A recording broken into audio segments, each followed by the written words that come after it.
Ilang araw pa lang nga po mula nang sumali si Patrick Beverley sa Milwaukee Bucks, pinatunayan nga agad nito na swerte ang kanyang bagong kupunan sa kanya. Yan naman ang ating unang aalamin ngayon.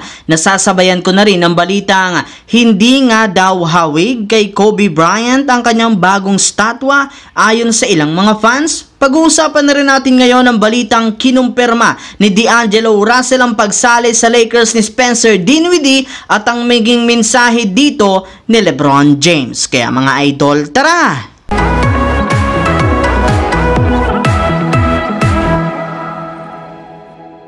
Sa unang pagkakataon nga po mga idol, simula nang ma-trade si Patrick Beverley sa Milwaukee Bucks nang nagdaang trade deadline, sa wakas nabigyan nga agad ito ng tsansa na makapaglaro kontra sa Charlotte Hornets kung saan nakapagtala siya ng 6 points, 1 rebounds, 4 assists sa loob ng 12 minutes. At ang maganda pa nga po dito, kahit man kakasali pa lang nito sa Bucks at hindi pa niya masyadong gamay ang game plan ng kanyang bagong team, agad nga po niyang kinuha ang clipboard ni Coach Doc Rivers sa kanilang ginawang timeout para turuan ang kanyang mga kakampi ng play. Yes mga idol, hindi lang mga player ang trabaho ngayon ni Beverley sa Bucks, kundi maging isang coach na rin sa kanyang mga kakampi, lalo na pagdating sa kanilang defensive plan. Kaya maging ang mismong analyst ng Bucks nagulat at tuwang-tuwa sa pinaggagawa ni Patrick Beverley. Samantala, pumunta naman tayo sa ating pangalawang storya sa balitang usap-usapan ngayon ng mga fans na hindi nga daw hawig kay Kobe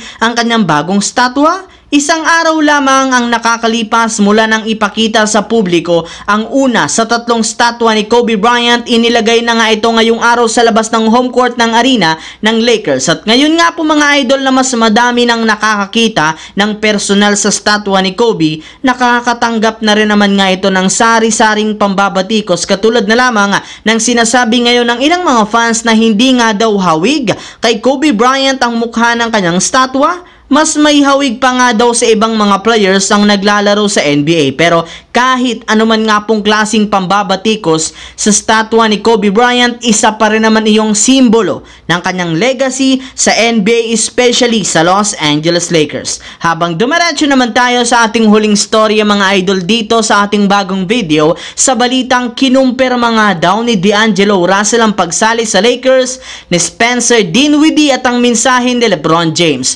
Kasabay nga po ng panunood ni Spencer Dinwiddie sa laro ng Lakers kahapon, kasama si Rob Pelinka, nag-react na rin naman nga dito ang ilang mga superstar ng Lakers. Ayon nga po sa naging pahayag ni LeBron sa kanyang interview, sinabi nga nito na kung sakasakali man nga po na makuha nila si Dinwiddie, malaki ang maitutulong nito pagdating sa playmaking, ball handling at shot making sa kanilang laban. Ayon rin naman kay Anthony Davis, alam nga po niya na isang big guard si Dinwiddie na magaling pagdating sa shot making at gumawa ng malalaking plays lalo na sa crucial moment, kaya sigurado nga po na mapapalakas nito ang Lakers. Sinabi rin naman ni D'Angelo Russell mga idol na isa nga talaga siyang fan ng kanyang dating kakampi na Spencer Dinwiddie, ngunit malalaman rin naman nga ninyo kung anong klaseng player ito sa mga susunod na araw. Kaya sa naging pahayag nga pong ito ni D'Angelo, mukhang malinaw na tuluyan na talagang pipirma at sasali si Dinwiddie sa Los Angeles Lakers. And guess what mga idol? Eto na nga, inanunsyo na nga po kanina na opisyal ng pipirma sa Los Angeles Lakers si Spencer Dinwiddie upang makasama niya dito muli sina Christian Wood, D'Angelo Russell at Rui Hachimura. So yun lamang mga idol ang ating bagong video na ating pinag-usapan ngayon dito sa aking YouTube channel. Once again, this is your J-Zone TV. Don't forget to subscribe at syempre pindutin ang notification bell sa aking channel para lagi kayo maging updated sa mga videos na pinapalabas ko. Isang malaking shoutout sa lahat mga idol. Thanks for watching. Hopefully nag-enjoy kayo ngayon.